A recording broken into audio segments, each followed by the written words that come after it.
This 4-year-old homeless girl sees a millionaire tied up and left for dead, about to be hit by a train. But when she tries to help him, the train comes too fast, and something terrible happens. Please comment, letting me know from which city you are listening. I really want to know where you are from. And subscribe to my channel to support my work. I'm counting on your help. The scorching Arizona sun beat down mercilessly on the cracked asphalt when Lily awoke underneath the Central Avenue overpass in Phoenix. At 4 years old, the little girl already knew the cruel routine of the streets in the outskirts of Phoenix: to wake up before the cars started honking, to search for a tiny spot with shade, and to hope that someone would take pity on a dirty, skinny child begging for food. Her curly hair was tangled, and her bare feet bore calluses that should not have existed on someone so small. Her faded pink t-shirt, the only piece of clothing she possessed aside from a pair of torn pants, was 3 sizes too large for her tiny, frail body. Lily rubbed her eyes with her dirty hands and glanced around, checking to see if she was alone. It was always better to be alone. It had been 3 months since her mother, Sarah Williams, had vanished on a rainy night, leaving her sleeping in a park while heading out to take care of some things. Lily waited for 2 days in the same spot, but Sarah never returned.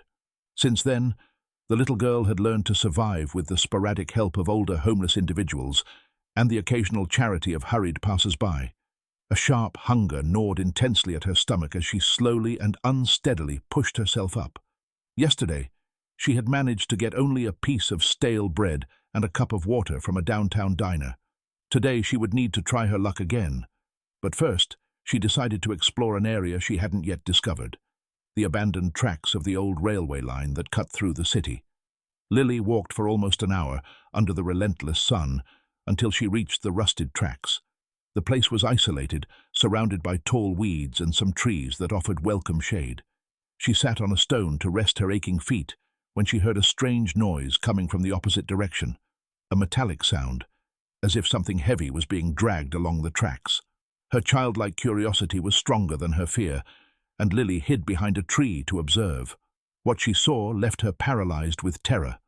A man was tied to the iron rails, unconscious and motionless.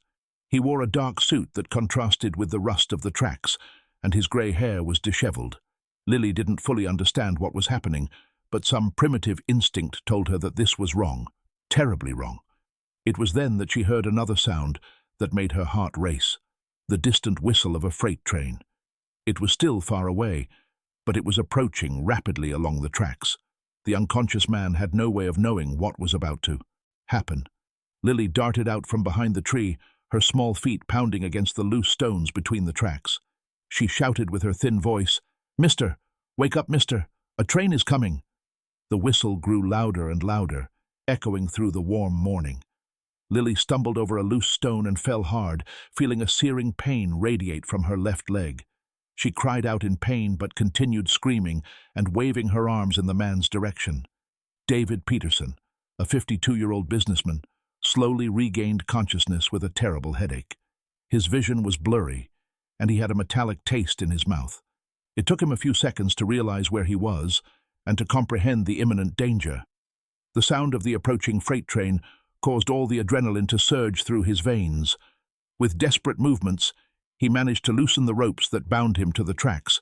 His hands trembled as he undid the knots, and he could feel the vibration of the tracks increasing as the train drew closer.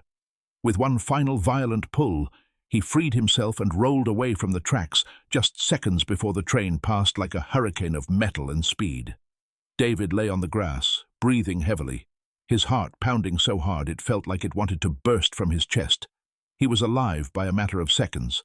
Still dazed and confused about how he had ended up there, he staggered to his feet and ran in the opposite direction, wanting only to get away from that terrifying place as quickly as possible. Lily remained fallen among the stones, crying from both pain and relief. The man had managed to free himself, but now she was alone again, with an injured leg and no strength to get up. The sun remained implacable overhead, and thirst began to join her hunger and pain. She tried to drag herself back into the shade, but every movement sent waves of agony through her wounded leg. Tears streamed down her dirty little face as she wondered if anyone would come looking for her. Probably not. No one ever looked for Lily. The hours passed slowly. The sun shifted its position in the sky, and the little girl alternated between periods of consciousness and fainting spells caused by pain and dehydration. When she finally heard human voices approaching, it was almost evening, and she barely had the strength to keep her eyes open. 2 railway maintenance workers found her and immediately called for help. Lily was taken to the nearest community clinic, where a dark-haired nurse with kind eyes gently cared for her injuries with maternal affection she hadn't received in a very long time.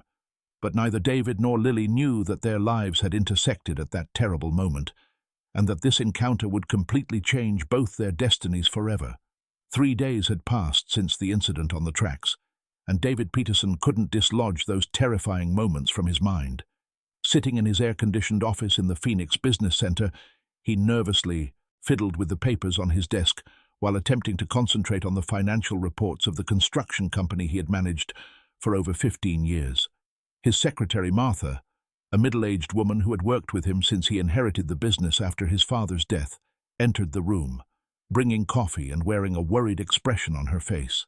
"Mr. Peterson, you haven't been sleeping well.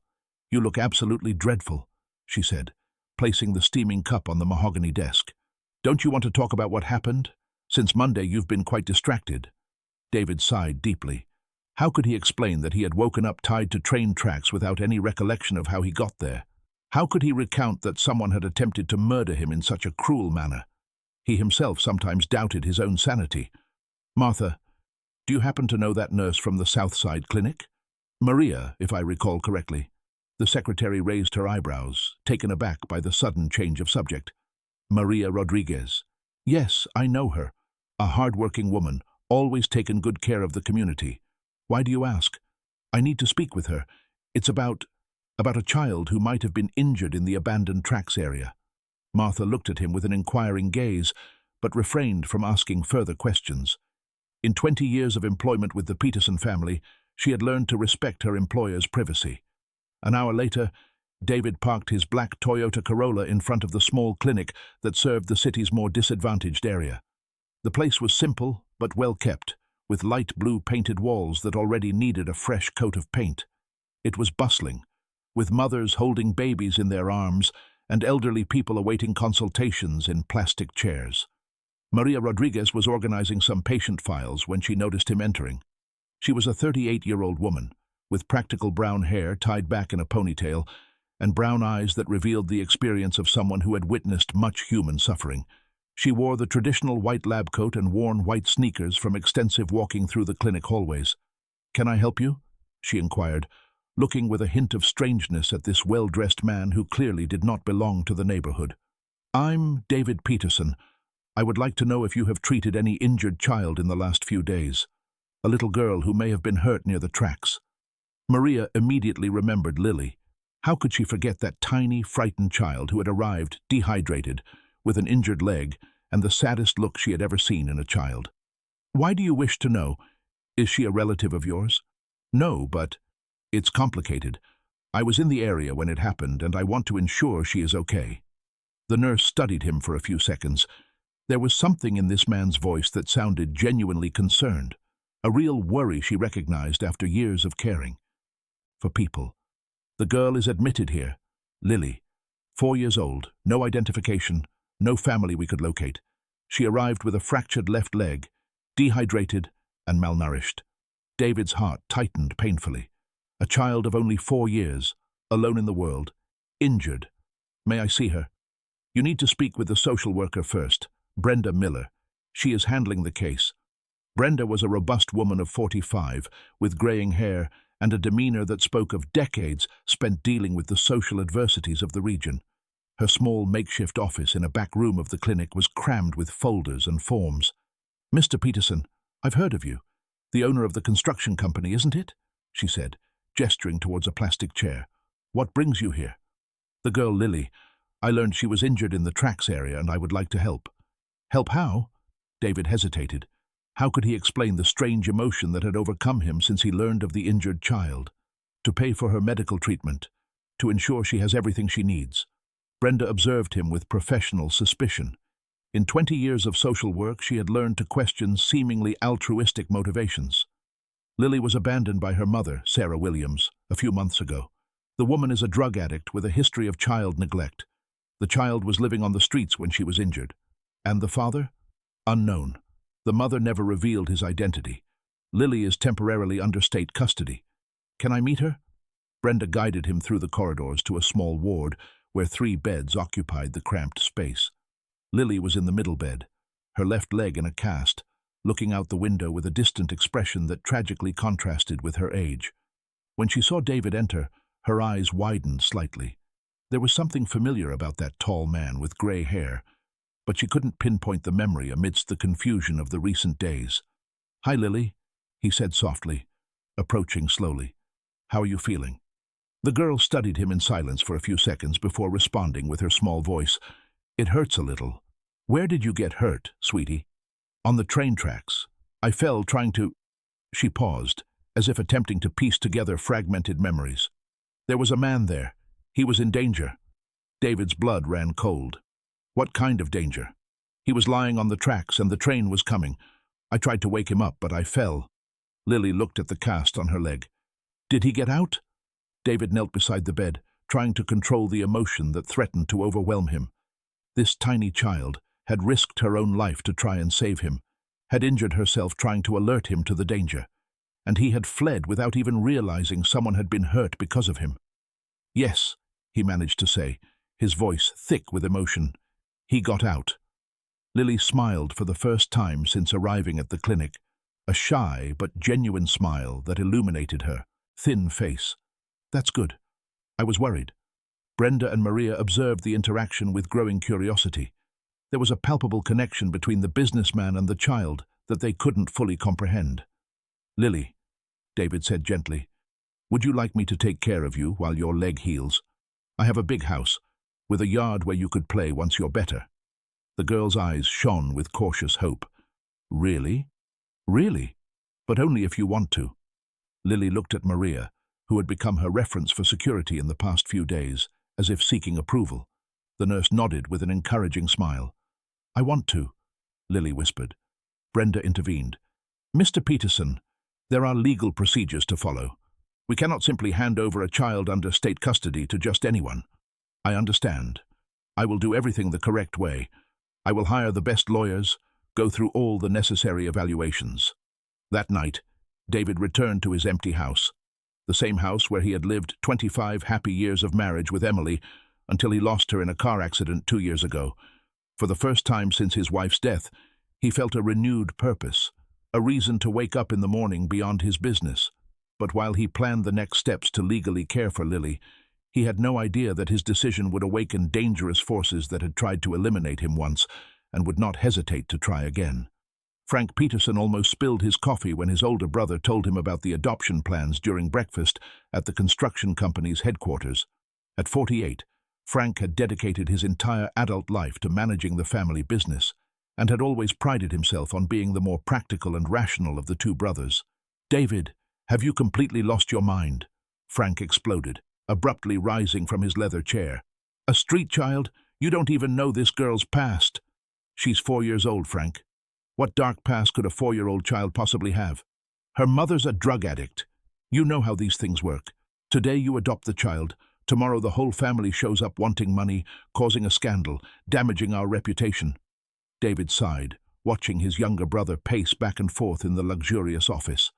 Frank had always been more ambitious and concerned with appearances, characteristics that made him excellent for business, but sometimes blinded him to more humane issues. "Our company employs over 200 families in this city. Helping an orphaned child can only improve our image. Or it could destroy it completely when the local press finds out about the addicted mother and starts asking inconvenient questions." The discussion was interrupted by the entrance of Robert Miller, the company's accountant for over 10 years. Robert was a 55-year-old man, always impeccably dressed, with gray hair neatly combed back and gold-rimmed glasses that gave him an intellectual air. "Excuse me for interrupting," he said, carrying a folder full of documents, "but I need you to sign some urgent papers regarding the new housing development's construction."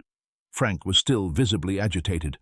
"Robert, as an experienced man, what do you think about David wanting to adopt a street child whose mother is a drug addict?" The accountant paused, choosing his words carefully. Well, it's a significant decision. Perhaps it would be wise to investigate the circumstances more thoroughly before making a definitive choice. David noticed a strange gleam in Robert's eyes when he mentioned investigating, but dismissed it. He was resolute, and nothing would make him change his mind. That afternoon, David visited Lily again at the clinic. The girl was sitting on the bed, drawing on a piece of paper that Maria had given her. The drawing showed a house with colorful windows and two figures in front, one large and one small. "What are you drawing, sweetie?" he asked, taking a seat beside her bed. "A house where I want to live," Lily replied, proudly showing him the paper. "With you, if you'd like." David's heart filled with a tenderness he hadn't experienced in years. "That's a very beautiful house. And who are these people in front?" "It's me and you, in my dream house." Maria, who had been observing the interaction from the other side of the ward, approached with a worried expression on her face. "Mr. Peterson, may I speak with you privately?" They stepped out into the corridor, where Maria looked around to ensure they were alone before speaking. "A woman came here this morning asking about Lily. She claimed to be a relative, but something seemed strange to me." "Strange how?" "She was very well dressed, made up, not looking like someone from the family of a child who lived on the streets. And when I asked for details about Lily, she couldn't answer basic things, like her favorite color or what she likes to eat." David frowned. "Does Brenda know about this?" "I haven't been able to speak with her yet. She's in a meeting at City Hall, but I thought you ought to know." When David returned to the ward, he found Lily playing with a rag doll that someone had donated. Seeing him, she dropped the toy and extended her little arms, asking to be held. It was the first time she had shown this kind of physical affection, and David felt deeply moved as he picked her up. "Uncle David," she said, leaning her head on his shoulder, "are you truly going to take me to your house? If you want to come, yes. I really, really want to, but—" She hesitated, as if processing something complicated for her young age. "What if Mommy Sarah comes back?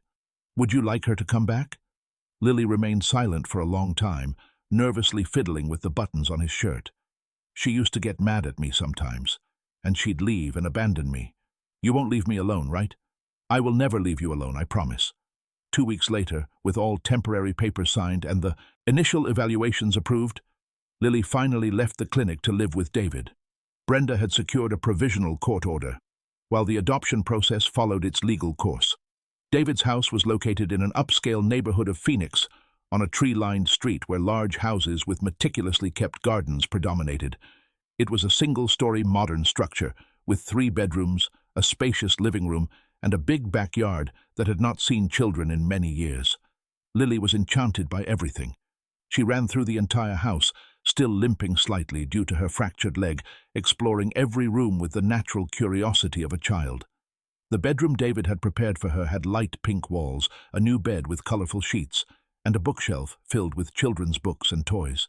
"Is all this mine?" she asked, her eyes wide with surprise. "All yours," David confirmed, watching her pick up each toy to examine. On the first night, Lily awoke crying because of a nightmare. David rushed to her room and found her huddled in bed, trembling. "What is it, sweetie?" "I dreamed you abandoned me like Mommy Sarah did," she sobbed. David picked her up and sat in the armchair beside the bed. "That will never happen. Would you like me to tell you a story to help you go back to sleep?" "Tell me the story of the man on the tracks," she asked, snuggling into his arms. "Why that story?" "Because you're the man I saved, right?" The question caught him by surprise. "How do you know?" "I remembered. You have the same eyes, the same voice. And when I saw you at the hospital, I felt like I already knew you." David felt a lump in his throat. This extraordinary child had not only risked her own life trying to save him, but was now offering him a second chance at happiness. "It's true," he admitted, his voice hoarse. "You saved me that day. Why were you on the tracks?" "I don't know, Lily. I don't remember how I got there."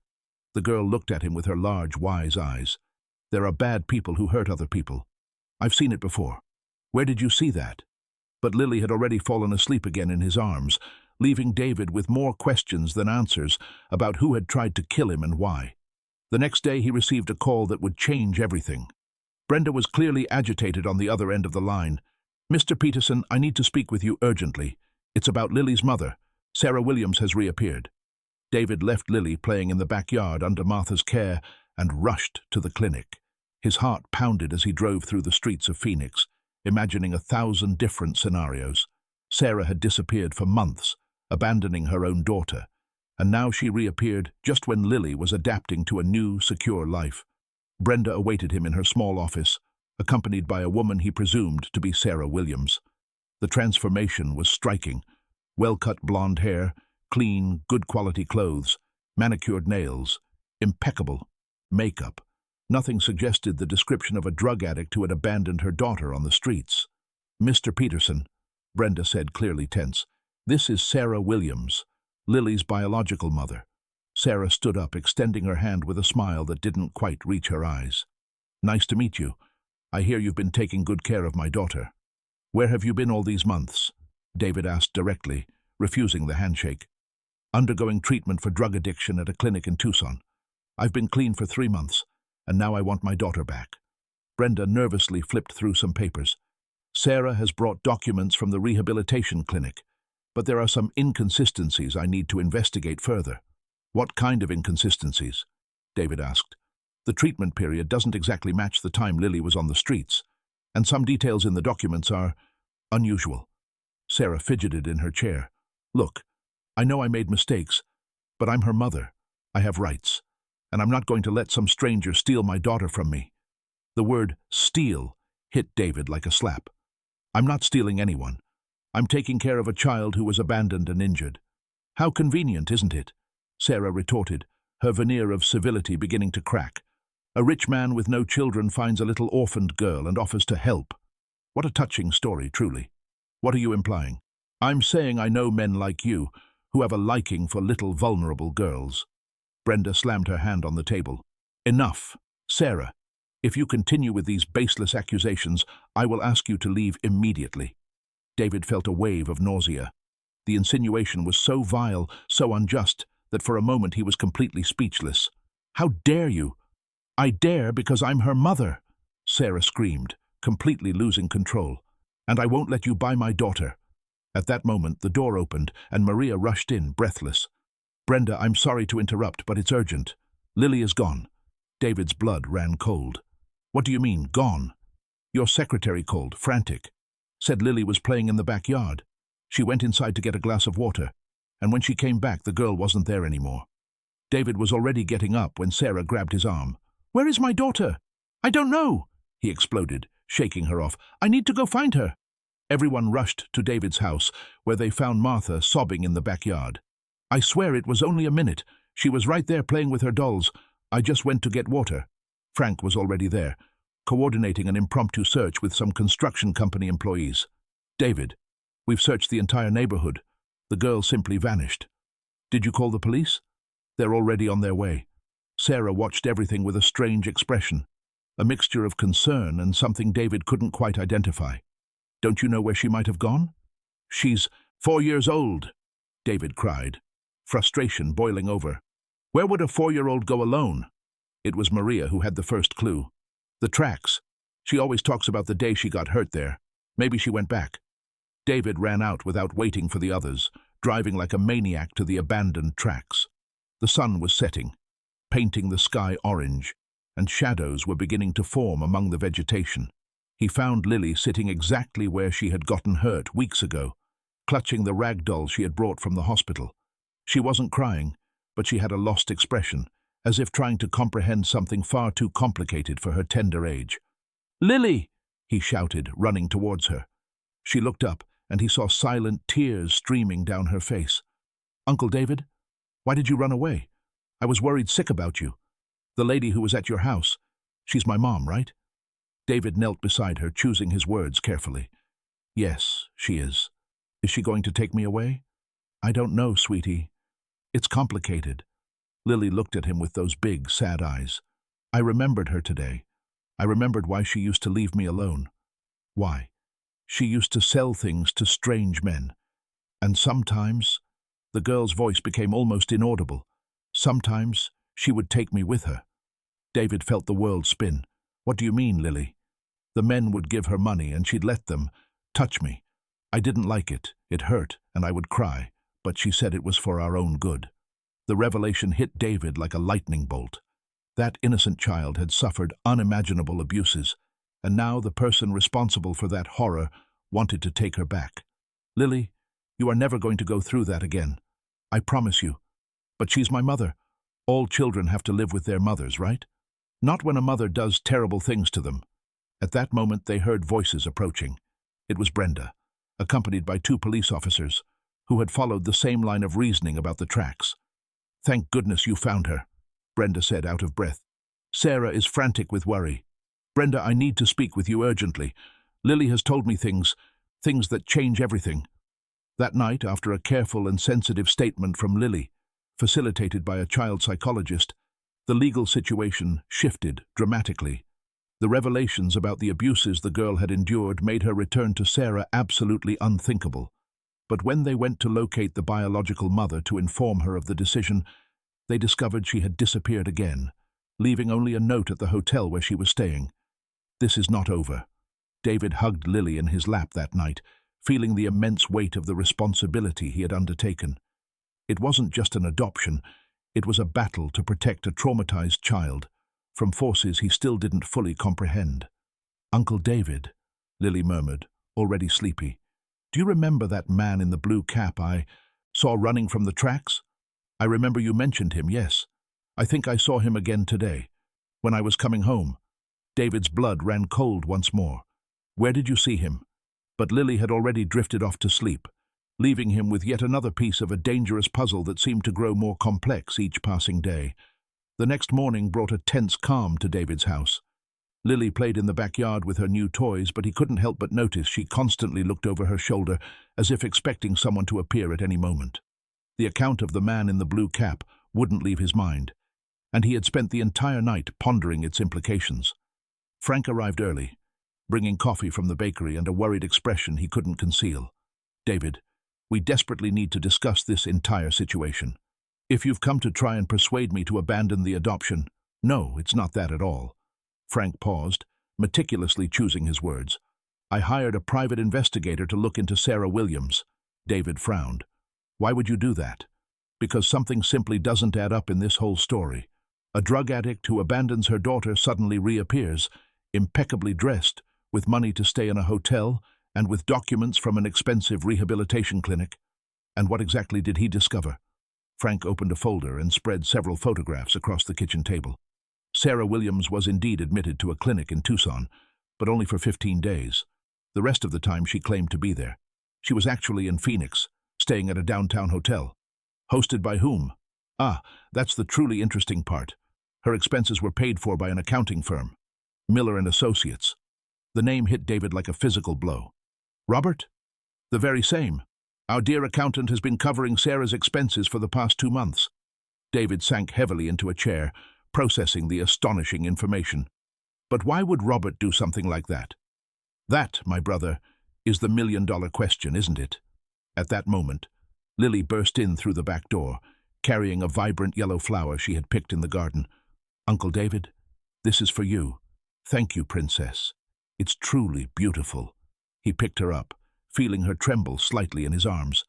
"Is everything all right?" "There's a man out there looking at the house." The 2 brothers exchanged a quick glance, and Frank immediately went to the front window. "I don't see anyone." "He was on the corner," Lily insisted with unwavering certainty. "He had a blue cap." David felt a chilling sensation cascade down his spine. "Lily, can you describe this man for me, sweetie?" "He was tall, thin, and had a scar on his face." She touched her own left cheek. "Right here." Frank was already reaching for the phone. "I'm calling the police right now." "No," David interjected quickly. "First, let's figure out what Robert has to do with all of this." Hour later, David arrived at the construction company's office with a resolute determination he hadn't felt in a long time. Robert was in his office, hunched over spreadsheets, when David entered without knocking.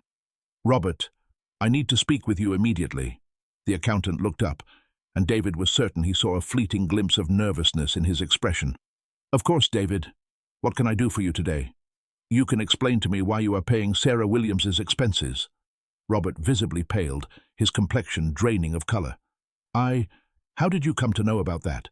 "That is irrelevant now. What is important is for you to explain what precisely is going on." Robert stood up, walking to the window.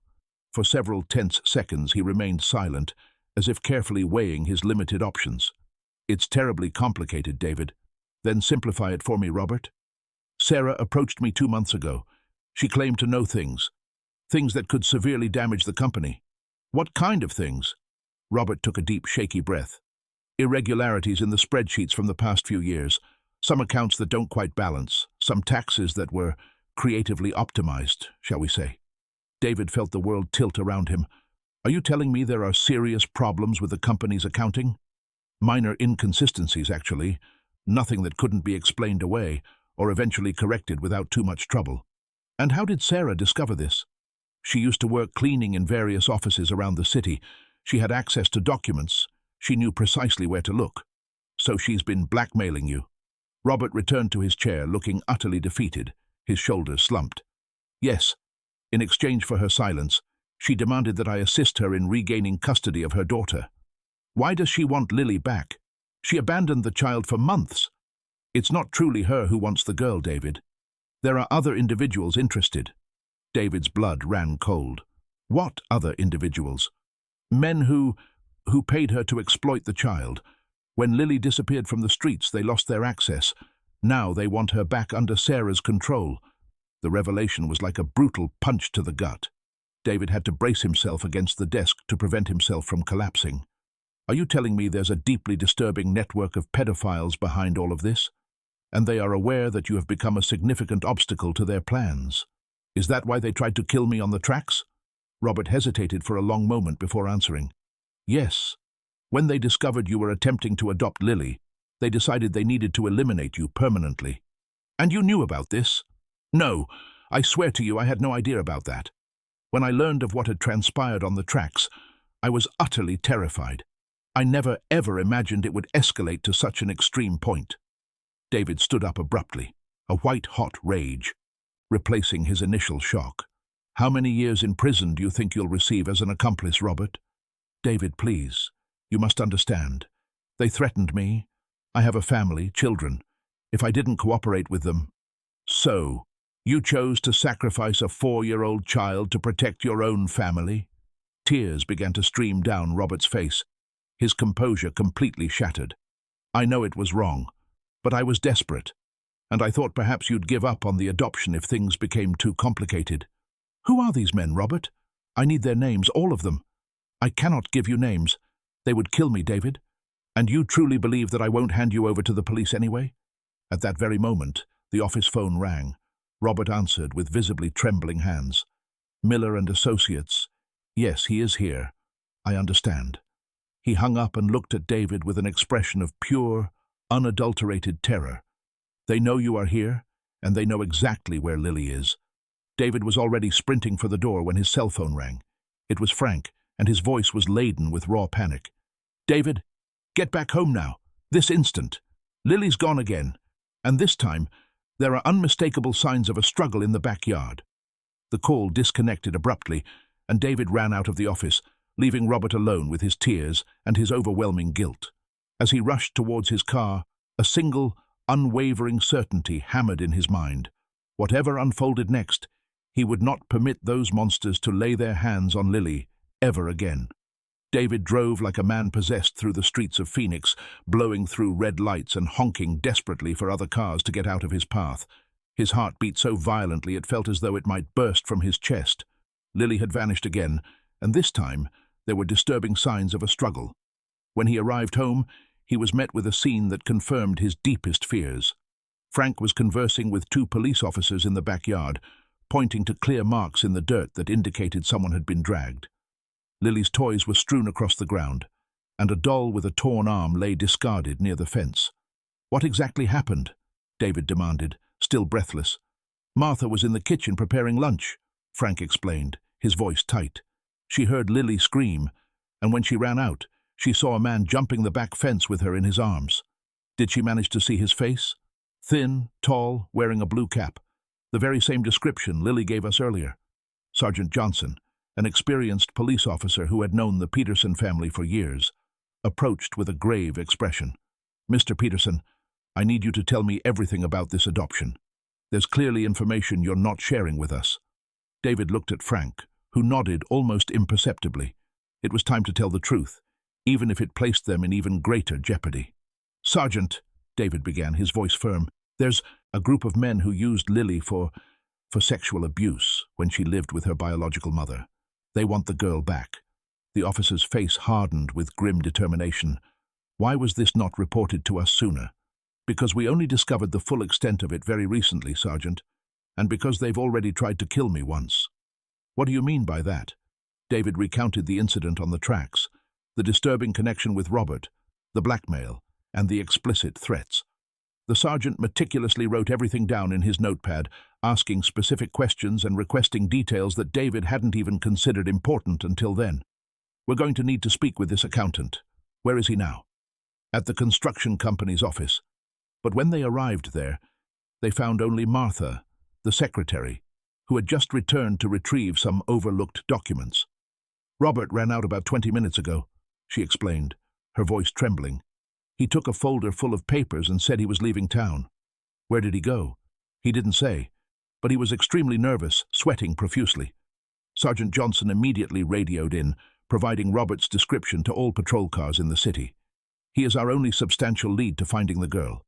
Meanwhile, Lily slowly began to regain consciousness in a dark, stuffy warehouse on the city's outskirts. Her head throbbed, and she tasted a bitter medicine in her mouth. They had given her something to induce sleep. She was tightly bound to an old chair, and the only light filtered in from a dirty window high on the wall. "Finally awake, are we?" said a male voice she recognized with a surge of horror. It was Mike Davis, one of the men her mother used to bring home. He had a prominent scar on his left cheek, precisely as Lily had described, and wore the same blue cap she had seen near her house. "Why did you bring me here?" she asked, trying desperately to sound brave despite the overwhelming fear that gripped her. "Because your mommy misses you, little doll. And so do we." "I don't want to stay here. I want to go back to Uncle David." Mike emitted a cruel, guttural laugh. "Your uncle won't be able to protect you for much longer, little girl. Soon enough he'll be sleeping 6 feet under, just like what almost happened to him on the tracks." "Was it you who tied him there?" "It was me and a couple of my buddies. A shame he managed to wriggle free, but he won't be so lucky a second time." Lily felt tears sting her eyes, but she steadfastly refused to give Mike the satisfaction of seeing her cry. "Uncle David will find me. He always does. He doesn't even know where you are, and even if he did, he'd have to make a choice. Either he saves you, or he saves his own pathetic life." At that moment, the warehouse door creaked open, and Sarah entered, looking dramatically different from the well-dressed woman who had appeared at the clinic. She was disheveled, with deep, dark circles under her eyes, and her hands visibly trembled. "Mom?" Lily whispered, a part of her still harboring a desperate hope that Sarah had come to rescue her. "Hi, sweetie." Sarah approached, but there was no genuine warmth or affection in her eyes, only a desperate, calculating greed. "You're going to stay right here with Mommy now." "I don't want to stay here. I want to go home." "This is your home now, Lily, and you will do what you have always done. Obey the men Mommy brings here." "No!" Lily shouted, her voice surprisingly strong. "I am never doing that again. Uncle David said I never have to do that ever again." Mike stepped closer, his expression dangerously menacing. "Your daughter is getting mighty defiant, Sarah. She's going to require some serious lessons in obedience." "Don't hurt her too much, though," Sarah said, her voice betraying more concern for the child's market value than her actual well-being. "She needs to be presentable." Lily finally grasped the full, horrifying extent of the situation she was in. Her own mother had sold her again, and this time there was no Uncle David to protect her. Meanwhile, on the opposite side of the city, David received an incoming call on his cell phone. It was an unknown number, and on the other end came Mike's chilling voice. "If you want to see your little girl again, you'll have to come get her yourself, and you come alone." "Where is she?" David demanded, his voice strained. "The abandoned brick factory warehouse off I-10. You have precisely 1 hour, and Mr. Peterson, if you bring any police with you, the girl will suffer immensely before she dies." The call abruptly disconnected, and David looked at Sergeant Johnson, who had listened to the entire conversation via the speakerphone. "It's an obvious ambush." "I know," David replied grimly, but I can't risk Lily's life. You cannot go alone. They'll kill both of you. Frank, who had remained silent until then, spoke up with a sudden burst of resolve. There's a way for us to get there without them detecting us. I know that old area well.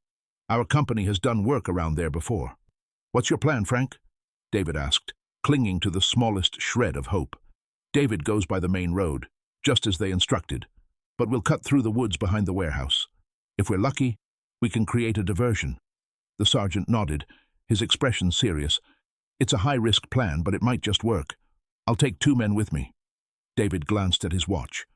45 minutes remained until the meeting, and Lily was in the hands of monsters who wouldn't hesitate to harm her. As he sped towards I-10, a single, undeniable truth hammered in his mind. If it was necessary to die to save that child, he would willingly die.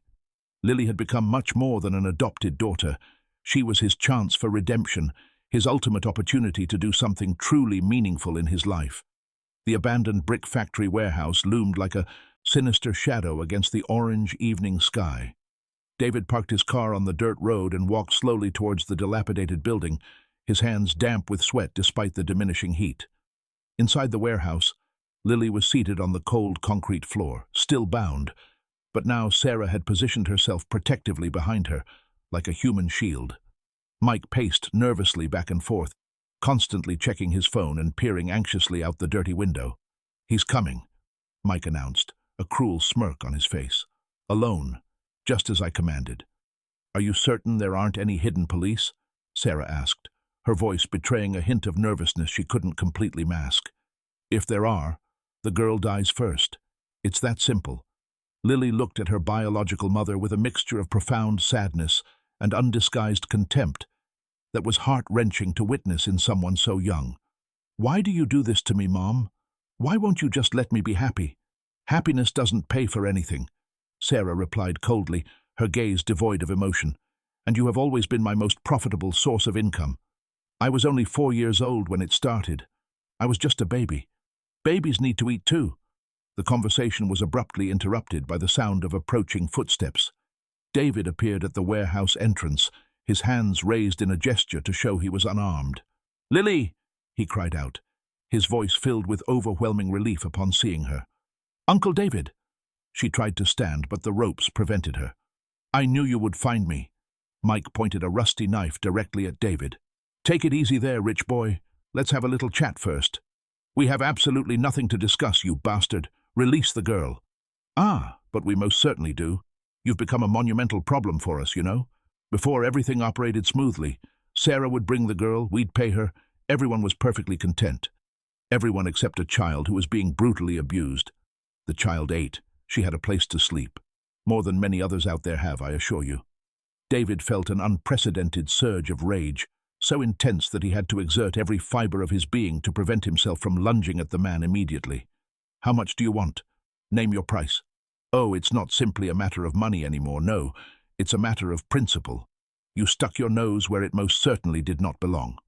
As he spoke, Mike was completely oblivious to the fact that Frank and 2 police officers were silently closing in from the back of the warehouse. Sergeant Johnson had secured a strategic position behind a precarious stack of old bricks. "Allow me to propose something then," Mike said, clearly savoring his position of power. "You walk away right now, give up this impossible adoption fantasy, and leave the girl with her mother. We all simply forget that this conversation ever took place. And what if I refuse to accept your ludicrous proposition? Then both of you will become yet another tragic statistic. Father and daughter murdered in a robbery gone horribly wrong. These things happen all the time around here, you know." Lily watched everything unfold with wide, terrified eyes, but there was also something more discernible in her expression, a formidable determination that should not have existed in a child of 4. "Uncle David," she said suddenly, her clear, unwavering voice echoing through the vast warehouse. "Do you remember what you taught me about being brave?" "I remember, Princess, every word." "Then please be brave now, and remember how I once saved you. Now you must save me." Mike let out a cruel, mocking laugh. How utterly adorable. The little brat actually believes she can offer advice to adults. It was at that precise moment that Lily did something utterly unexpected. With a lightning-fast movement that caught everyone completely by surprise, she managed to lurch sideways, knocking Sarah off balance and creating the precise distraction Sergeant Johnson had been patiently waiting for. "Police! Drop your weapon!" the sergeant roared, emerging from behind the pile of bricks. Mike spun around, momentarily disoriented, trying to understand where the voices were coming from, and in that fleeting moment of hesitation, David lunged at him. The two men crashed to the concrete floor, struggling fiercely for control of the rusty knife. Sarah attempted to flee through the back door, but she ran directly into Frank, who held her firmly in his grasp. "You're not going anywhere, Sarah." The struggle between David and Mike was desperate and brutal. The man in the blue cap was younger and more agile, but David fought with the raw, primal strength of a desperate man protecting his own child. The knife sliced through the air multiple times, passing dangerously close to both their faces. "Uncle David!" Lily screamed, still desperately trying to untie herself from the chair. The girl's terrified scream provided David with the extraordinary surge of strength he desperately needed. With a decisive final movement, he managed to wrench the knife from Mike's hand and flung it far away, just seconds before the police arrived to immobilize the man. David raced to Lily and quickly untied her, scooping her into his arms with powerful force. She clung to him as if her very life depended on it, finally releasing all the tears she had held back during hours of terror. "It's all right now, sweetie," he whispered softly into her ear. "Daddy's here. You're safe." It was the very first time he had called her his daughter and referred to himself as her father, and both felt the profound emotional weight of that sacred moment. "You came for me just like you promised," she sobbed, burying her face into his shoulder. "I'll always come for you, Lily. Always." Sergeant Johnson approached, with Mike now securely handcuffed. "Mr. Peterson, we're going to need your formal statement, but it can wait until tomorrow. The girl needs immediate medical attention and rest." As they exited the warehouse, Lily looked back and saw Sarah being led away by the police.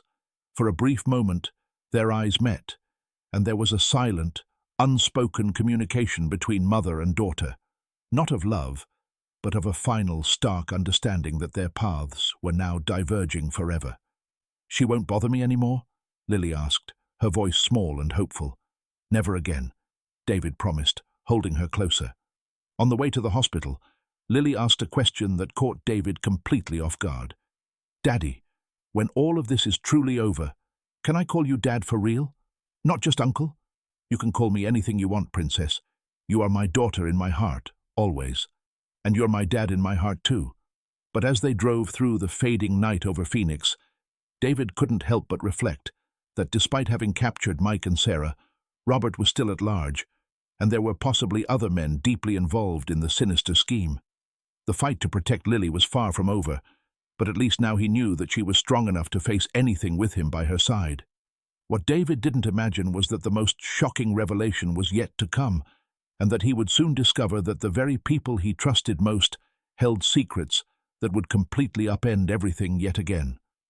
A week had passed since the rescue at the warehouse, and life in David's home was finally beginning to settle into a peaceful rhythm.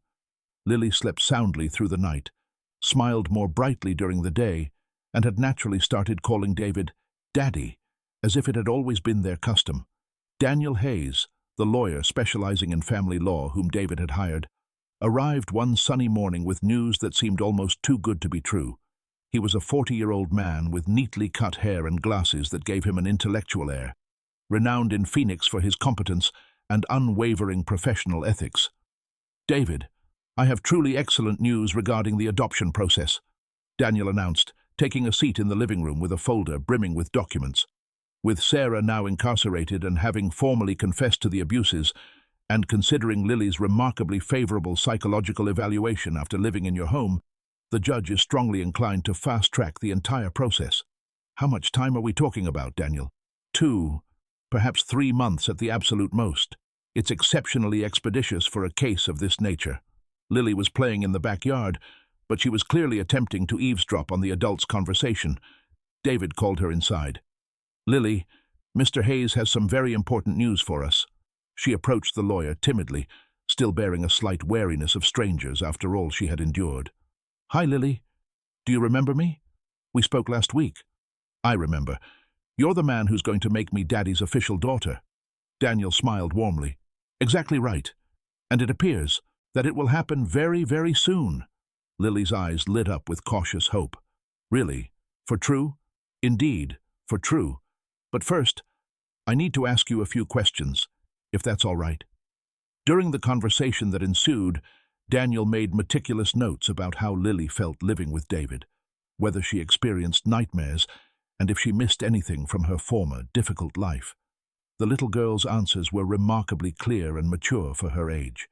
She was happy, she felt completely secure, and when asked about Sarah, she simply stated that Mommy Sarah didn't know how to take care of children properly. But towards the end of their conversation, Daniel posed an unexpected question.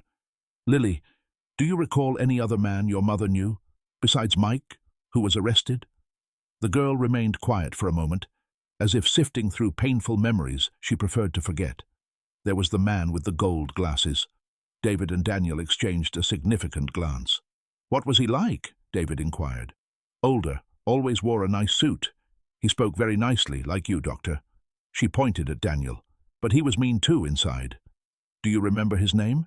"No, but he always brought papers for Mommy Sarah to sign." Daniel carefully noted everything, but David observed that Daniel's hands trembled slightly as he wrote about the man with the gold glasses. 3 days later, Frank arrived at the construction company's office with a troubled expression that David knew all too well. It was the same look he had as a child whenever he had broken something precious. "David, we found Robert." "Where? Is he okay?" "In a motel in Flagstaff. He's been dead for 2 days." David's blood ran cold. "How did he die?" "Apparently suicide. Hanging. He left a letter." Frank handed a copy of the letter to his brother. Robert's shaky handwriting recounted a harrowing tale of blackmail, relentless threats, and profound despair. He had become entangled with dangerously powerful individuals, and when he attempted to extricate himself from the scheme, he was threatened with his life. "But there's one particular part of the letter that left me utterly bewildered," Frank said, pointing to a specific paragraph. "I was not the only respectable professional ensnared in this. There are others, in positions of deep trust, who were also coerced or corrupted. I sincerely hope that someday the truth will come to light, and that Lily will finally find the lasting peace she so richly deserves." "Other professionals," David murmured, his mind reeling. Which other professionals could he be referring to? The answer came unexpectedly that very afternoon. Maria called David in a panic, her voice trembling with urgency. "David, I absolutely need to tell you something that could be vitally important. It's about Walter Green." "What is it you know about him?" "He's been coming to the clinic numerous times over the past few months, always inquiring about children who arrived injured or abandoned." "How frequently, Maria?" "At least once a week. He claimed to represent an organization dedicated to helping underprivileged children, but he never once presented any official documentation." "Do you believe he was specifically searching for Lily?" David asked, a terrible knot forming in his stomach. "I don't know for certain, but now that I reflect upon it, he consistently asked about girls between the ages of 3 and 6. He never once showed any interest in boys." The information made David's blood run even colder. Walter wasn't merely interested in money. There was something far more sinister and predatory lurking behind his actions. "Maria, can you assist me with something critical? I need you to officially report this information to the police." "Absolutely. Anything at all to protect Lily." On Friday morning, Walter appeared punctually at David's house to collect the promised sum, but this time he found a significant surprise awaiting him. Sergeant Johnson was present alongside Frank and Daniel. Upon the living room table lay a folder filled with incriminating documents. "Walter Green," the sergeant stated firmly, "you are under arrest for attempted extortion, criminal conspiracy, and child solicitation." "What in the world are you talking about? I have committed no crime whatsoever." Daniel opened the folder and presented the documents. "We have multiple witnesses to your regular visits to the clinic, seeking out vulnerable children. We have irrefutable evidence of systematic overbilling in your contracts with Peterson Construction. And crucially, we have the full confession of Mike Davis, who confirmed that you were the mastermind behind the entire child exploitation network." "Mike is lying through his teeth," Walter spluttered, his face contorting in fear. "And we also have this," Frank added, placing a small voice recorder on the table. Walter's voice echoed through the room, chillingly clear and undeniably incriminating, explicitly detailing the blackmail threats against David. Walter attempted to flee, but he was immediately restrained and apprehended by Sergeant Johnson. As he was led away in handcuffs, he continued to shriek threats, which only served to further confirm his guilt. Lily, who had remained in the backyard during the entire operation, ran inside as soon as she saw Walter being led away. "He's not going to bother us anymore, Daddy, is he?" "Never again, Princess, never again." She hugged him tightly and whispered, "Now can we finally be happy forever?" David gazed out the window, watching the police car vanish around the curve of the street, carrying away the last tangible ghost from his daughter's dark past. For the very first time in many months, he felt a profound sense of safety and relief. 6 months had passed since Walter's arrest, and David and Lily's lives had finally found the peace and stability they had so desperately sought. The little girl, now 5 years old, was growing healthy and joyful, attending a private school with enthusiasm and making friends for the first time in her life. On a sunny Saturday morning, while Lily played happily in the backyard that David had transformed into a small private playground, he received an unexpected visitor. It was Brenda, but this time she wasn't on official business. She wore a genuine smile on her face and carried news that would surprisingly change their lives. "David, I need to tell you something I recently discovered about Lily," she said, sitting on the porch where they often had coffee on Sunday mornings. "What is it? Is there a problem?" David asked, a flicker of concern crossing his face. "No problem at all. In fact, it's something truly wonderful." Brenda took some papers from her bag. "Remember how we diligently investigate the biological families of children under our guardianship? Well, I found out that Lily has a living great-grandmother." David frowned thoughtfully. "What do you mean, great-grandmother?" "Eleanor Green, 82 years old. She's the mother of Lily's paternal grandfather. She was living in a quiet nursing home in Flagstaff, but recently learned through social workers there about her great-granddaughter's situation." "And what exactly does she want?" "She wants to meet Lily, but not to cause any trouble. She understands that you two form a loving family, and she simply wants the chance to connect with the only great-granddaughter she has." David looked over at Lily, who was busy teaching her dolls to play school under the large mango tree. The little girl had, on several occasions, expressed curiosity about her biological family, asking questions about grandparents and relatives she had never known. "What is she like, this great-grandmother?" "She's an absolutely lovely lady. A retired teacher, she lost her husband 15 years ago, and her 2 children live far away and rarely visit her.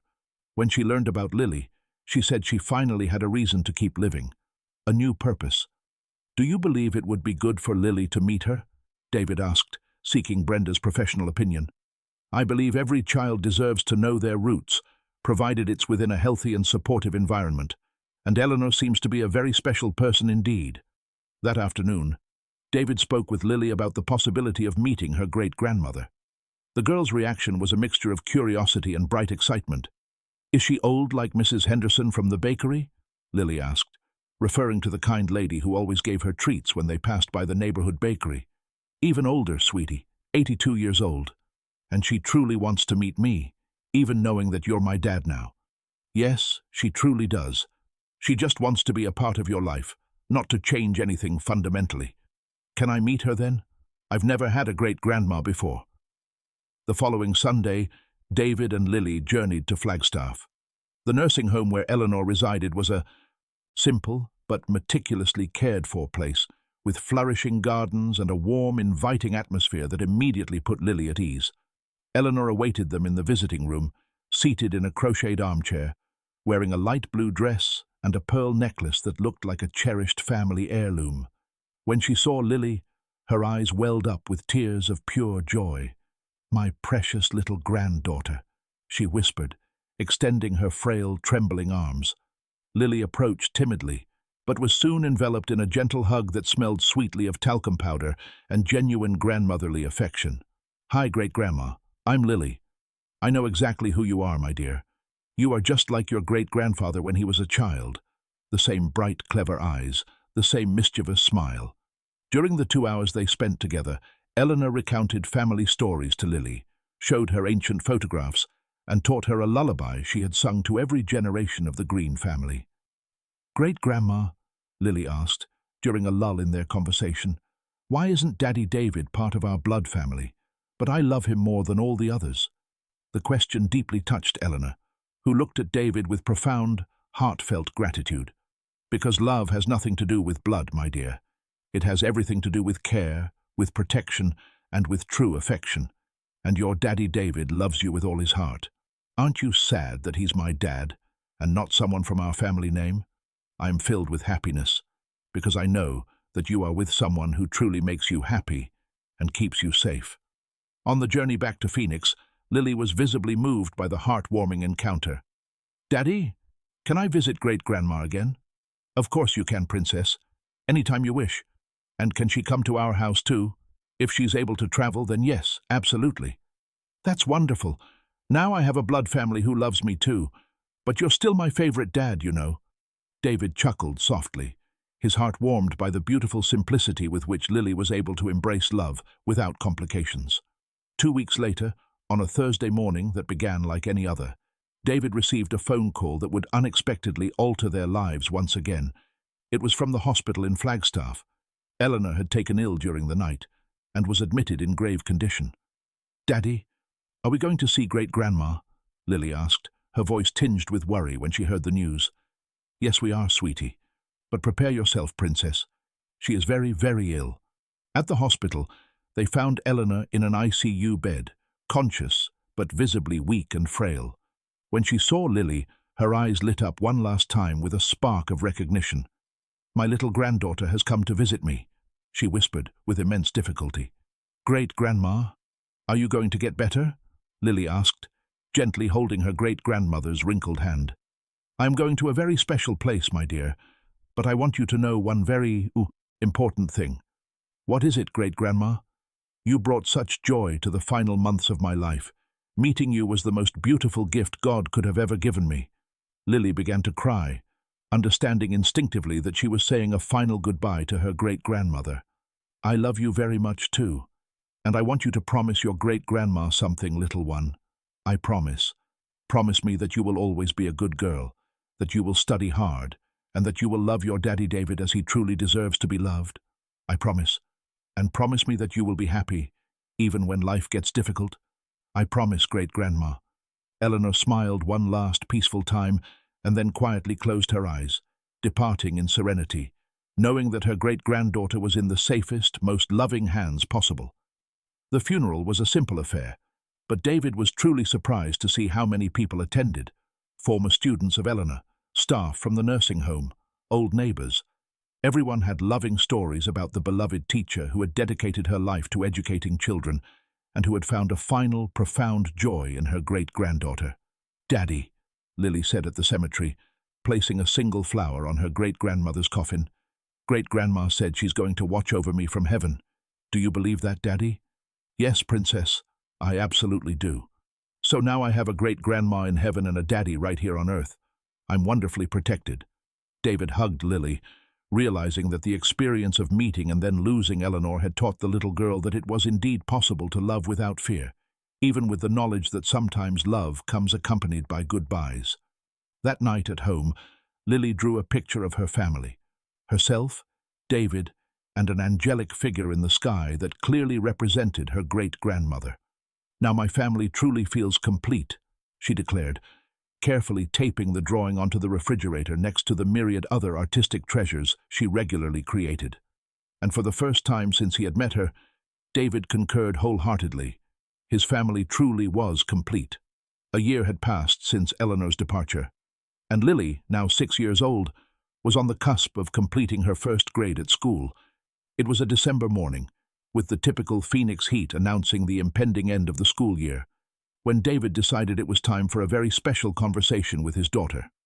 Lily, I need to tell you something truly important, he said, sitting next to her on the swing he had built in the backyard. Is it about my birthday? She asked, her eyes sparkling with excitement. I'll be 7 in January. No, it's not about your birthday, Princess. It's about our family, our deepest connection. The little girl stopped swinging and looked at him with an intensity that demanded his full attention. Over these years together, she had learned to recognize when David had something genuinely serious to discuss. Remember when we talked about you being born from someone else's belly but having grown deep within my heart? I remember, Daddy. Mommy Sarah had me in her belly, but you have me in your heart. Exactly. And now I want to ask you a very, very important question. Would you like to truly have my last name? Not just on your school papers, but on all official documents legally? Lily's eyes widened, shimmering with eagerness. Can I truly become Lily Peterson? For always and always? For always and a day more, my sweet girl. And can I call you Dad instead of Daddy if I want? You can call me anything you wish, my dear daughter. Lily sprang from the swing and threw herself into David's embrace. Yes, I want to. I want to be your daughter for real, officially on paper too. 3 months later, in a simple but deeply emotional ceremony at the Phoenix County Clerk's office, Lily Williams officially became Lily Peterson. Present were Frank, who had wholeheartedly embraced his role as a devoted uncle, Brenda, Maria, Daniel, and even Adam, who had made the significant journey from São Paulo specifically to witness the sacred moment when his biological daughter officially gained a family that loved her unconditionally. How does it feel to be officially a Peterson? Brenda asked kindly after the ceremony. I feel so complete, Lily replied with that profound wisdom that continued to astonish all the adults around her. And you, David? Adam asked, approaching the man who had become his daughter's father. How does it feel to officially have a daughter? It feels as though my life has finally found its true meaning, David replied, his gaze tenderly fixed on Lily, who was playing joyfully in the clerk's office garden with the other children present. Thank you, Adam said simply, his voice filled with a quiet humility, for having given her everything that I failed to give. Thank you for having allowed her to become my daughter, David responded, his voice equally sincere. The two men shook hands with mutual respect, two fathers who loved the same child in different yet equally profound ways, but who had found a peaceful path to coexist for her ultimate well-being. That night, at home, Lily requested to sleep in David's room, as she always did on special occasions. Lying side by side in the comfortable king-size bed, she posed a question that touched the deepest recesses of her father's heart. Dad, do you think great-grandma Eleanor is watching from heaven, now that I'm officially your daughter? I am absolutely certain she is, my love, and she must be incredibly proud. And Emily, the wife you lost? Do you think she would be angry that you have another daughter? David felt his eyes well up with emotion. It was the first time Lily had ever spoken about Emily, demonstrating an impressive sensitivity for someone so very young. I believe she would be extraordinarily happy, Lily. Emily always longed to have children, and I know with all my heart that she would have loved you just as deeply as I do. So now I have two moms watching over me from heaven, great-grandma and Mommy Emily, and a dad right here on earth who loves you more than words can ever express. And I love you more than all the toys in the entire world combined. 3 years had gracefully woven by since that special night. Lily, now 9 years old, had blossomed into a brilliant student at school, a natural leader in her class, and was cherished for her remarkable kindness towards peers who faced difficulties. It was as if her own profound experiences of suffering had made her uniquely sensitive to the pain of others. On a Saturday morning, while they were diligently organizing the house's attic, Lily discovered a dusty box filled with old photographs from the time when David had been married to Emily. Dad, may I please look at Mommy Emily's pictures? Of course, honey. They're all yours to see.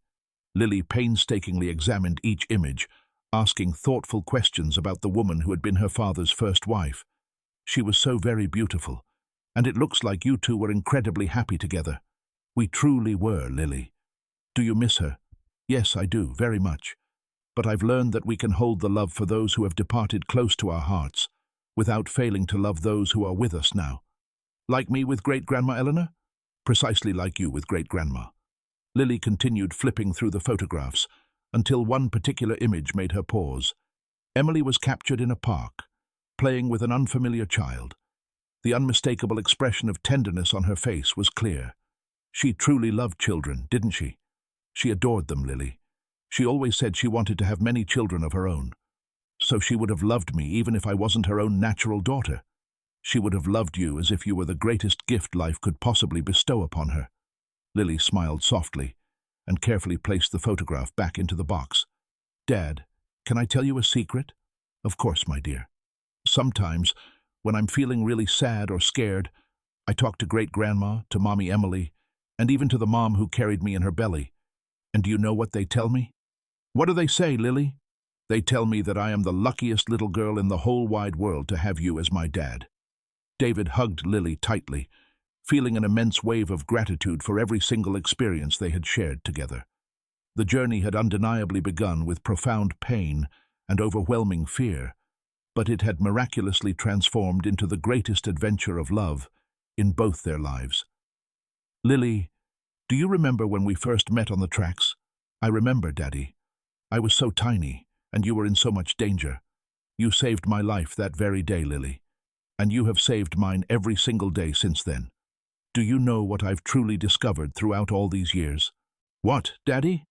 That life has an incredibly mysterious way of bringing together people who desperately need one another.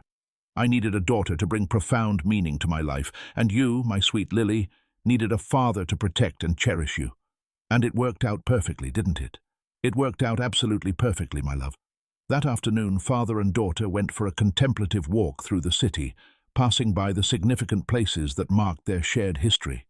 The community clinic where they officially met, the school where Lily had learned to trust again, the park where they joyfully played on Sundays.